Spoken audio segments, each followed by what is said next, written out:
नमस्ते स्टूडेंट, मैं single army academy की स्टूडेंट नई रोशनी आपको कुछ मैथ्स रीजनिंग के क्वेश्चन दिखाऊंगी जो गुजरात पुलिस में आने के लिए आईएमपी क्वेश्चन है। मैथ्स रीजनिंग जैसे दिखने में मुश्किल होता है वैसे मुश्किल नहीं, बहुत सिंपल। पहले हार्ड लगता था मैथ्स रीजनिंग, फिर मैंने एक दो साल ट्राई किया, इसके बाद मुझे सिंपल लगने लगा। तो चलो देखते हैं मैथ्स रीजनिंग के क्वेश्चन। अब देखेंगे हम पहला क्वेश्चन जैसे कि एबीसीडी में से, वैसे डरना नहीं कि एबीसीडी चलो छोड़ देते, क्वेश्चन नहीं करते, स्किप कर देते, ऐसा कुछ सोचना मत। ऊपर से एबीसीडी वाले क्वेश्चन ही ज़्यादा अच्छे से हो पाते, उसमें कुछ और नहीं करना है। सिर्फ पहले ए को 1 नंबर दे देना, बी को 2 नंबर, सी को 3 नंबर, ऐसे ए टू जेड को है ना 26 नंबर दे के फिर ये सोल्व हो जाएगा आराम से। चलो हम सोल्व करते हैं। हम पहला क्वेश्चन सोल्व करते हैं। उसमें क्या है आंसर क्या? उसमें पहला क्या है? ए में मैंने अभी क्या बोला? एक लिखना। ए में 1, फिर बी में 2, सी में 3 और डी में 4।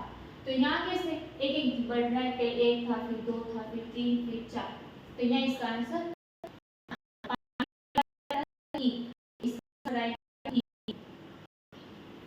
इसका आंसर आएगा क्यों? ई 5 है। अब ऐसे हम ये दूसरा सॉल्व करेंगे। दूसरे में क्या है? एन, ओ, पी, क्यू, ये सब है। तो एन का नंबर क्या है एबीसीडी में? आप सब मिलके सॉल्व करना। तो एन का नंबर आता है 14, फिर ओ का नंबर आता है 15, फिर पी का आता है 16 और फिर क्यू का आता है 17। अब 17 नंबर किसका है? इसके बाद 18 नंबर आएगा। तो जब आप एबीसीडी में नंबर लिखोगे तो 18 नंबर जो आएगा वो लिखना। तो क्यू के बाद क्या आता है? आर, तो उसका 18 नंबर, तो इसका आंसर आएगा आर। देखो ये कितना सिंपल था, सिर्फ कुछ नहीं था, सिर्फ नंबर देके सॉल्व करना था। तो वैसे ही हम देखेंगे दूसरा क्वेश्चन देखिए, उसमें भी एबीसीडी करेंगे। तो उसमें हम देखेंगे, पढ़ते क्वेश्चन नंबर दूसरा, ए डी एच एम, फिर क्वेश्चन मार्क, उसके बाद जेड। अब हम इसको सॉल्व करेंगे। ए में हम कितने प्लस करेंगे तो हमारा आंसर डी आएगा। तो ए में हम 3 प्लस करेंगे तो हमारा आंसर डी आएगा। 3 कैसे प्लस करना? 1 2 3 ऐसे, ए 1, बी 2, सी 3 और डी 4। तो ए में 3 प्लस किया तो हमारा आंसर डी आया। तो वैसे ही हम इसमें देखेंगे, डी में हम कितने प्लस करेंगे तो हमारा आंसर एच आएगा। तो डी में हम 4 प्लस करेंगे तो हमारा आंसर एच आएगा। वैसे ही हम आगे देखते हैं, हम एच में कितने प्लस करेंगे तो हमारा आंसर एम आएगा। तो हम एच में 5 प्लस करेंगे तो हमारा आंसर एम आएगा। अब यहाँ पे क्वेश्चन मार्क, तो यहाँ कैसे बढ़ रहा है? एक एक आगे, पहले 3 था, फिर 4 था, फिर 5 था। तो वैसे ही हम एम में हम 6 प्लस करेंगे तो हमारा आंसर आ जाएगा। तो एम में हम 6 प्लस करेंगे तो हमारा आंसर एस आएगा। एस आंसर आ गया तो रुकना नहीं है, पहले श्योर हो ना कि एस आंसर है या नहीं है, तो हम चेक करेंगे। तो यहाँ पे 5 और 6 एक एक बढ़ रहा है। तो वैसे ही हम जो ये आंसर आया उसमें हम 7 प्लस करेंगे तो हमारा आंसर जेड आ रहा है। तो ये हमारा आंसर ये एस फाइनल और करेक्ट है। ये चेक कर लेना हर बार कॉम्पिटिशन एग्जाम में। अब हम देखेंगे क्वेश्चन नंबर 3। सिर्फ 21 और 31 का प्लस किया गया है। चलो हम प्लस करते हैं, 1 2 और 2 और 3 5, आ गया आंसर 52 हमारा। अब ऐसे हम ये सॉल्व करेंगे तो इसमें कैसे आएगा? 16 16 प्लस 83, 16 और 83 का हम प्लस करेंगे तो हमारा आंसर यहाँ आएगा। तो हम देखो प्लस करते हैं, 6 में हम 3 प्लस करेंगे, 7 8 9, तो 9। अब 8 में हम 1 प्लस करेंगे तो 9 आंसर, तो 9 ये हमारा आंसर आ गया। हमने 160 प्लस 83 किया तो हमारा आंसर 99 आया। वैसे हम देखेंगे क्वेश्चन नंबर 4। पहले हम पढ़ेंगे, समझेंगे, उसके बाद हम सॉल्व करेंगे। चलो हम सॉल्व करते हैं। 30 ए 10 बी 30 सी और 10 बराबर 37 होता है। तो इसको देखिए, घबराना नहीं, ये बिल्कुल सिंपल क्वेश्चन है। पहले हम प्लस करेंगे, ए प्लस बी माइनस और सी भागा सी भागा, ऐसे हम करेंगे तो हमारा आंसर 37 आ जाएगा। तो चलो मैं आपको एक करके दिखाती हूँ सब उसका। तो चलो हम करते हैं फोर्थ का पहला सम, 30 से 10 बी, 30 सी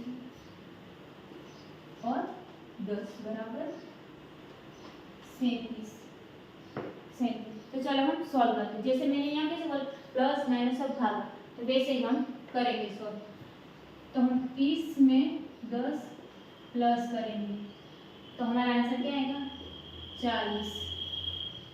अब भागा माइनस की निशान है, अब भागा करेंगे 30 भागा 10 तो 3 से उड़ेगा। उसके बाद ये 3 आंसर आया, यहाँ भागा की निशानी हो गई, प्लस की निशानी हो गई, माइनस की निशानी बची तो माइनस की निशानी लगाते हैं, -3 तो हमारा 40 में से 3 माइनस करेंगे तो हमारा जवाब 37 आएगा। दिखने में कैसा हार्ड लग रहा था, तो वैसे ही ऐसे सॉल्व करना क्वेश्चन। तो चलो हम देखेंगे इसका ये जो क्वेश्चन मार्क है वो सॉल्व करेंगे इसी तरह से।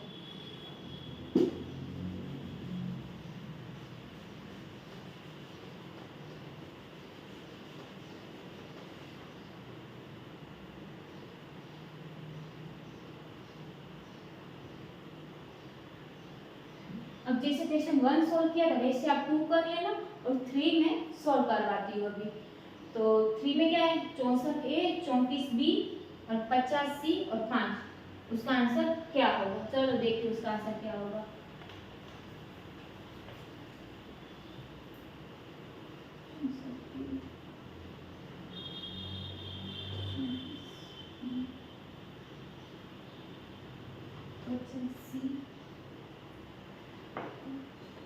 बराबर आंसर क्या होगा, जैसे पहले बताया था वैसे ही हम करेंगे, पहले प्लस फिर माइनस फिर भागा। चलो हम करते हैं 64 में हम 34 प्लस करेंगे तो हमारा आंसर आएगा 4 और 4 8 6 7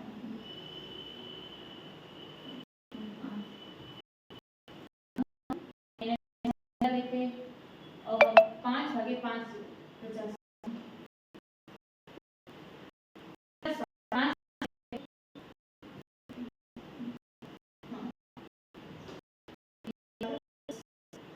माइनस की निशानी लगा दी और 10 तो हमारा आंसर आएगा।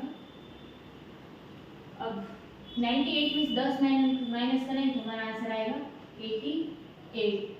ये हमारा आंसर आ गया। क्वेश्चन 4 का तीसरे का आंसर है 88। तो ऐसे ही हम मैथ्स रीजनिंग कोई हार्ड नहीं है, ऐसे ही सिंपल अदर कंपटीशन एग्जाम में ऐसे ही मैथ्स के सम सॉल्व करना। और मैथ्स के सम में हम कोई याद तो रख नहीं सकते, करंट अफेयर या किसी और सामाजिक विज्ञान ऐसे कुछ की तरह हम याद तो रख नहीं सकते, इसके लिए हमारा फॉर्मूला होना चाहिए, प्रॉपर मेथड पता होनी चाहिए। इसलिए मैथ्स रीजनिंग की पूरी से पूरी प्रैक्टिस करना, जिससे आप अदर कंपटीशन एग्जाम में अच्छे से मार्क्स ला पाओ। नमस्ते, जय।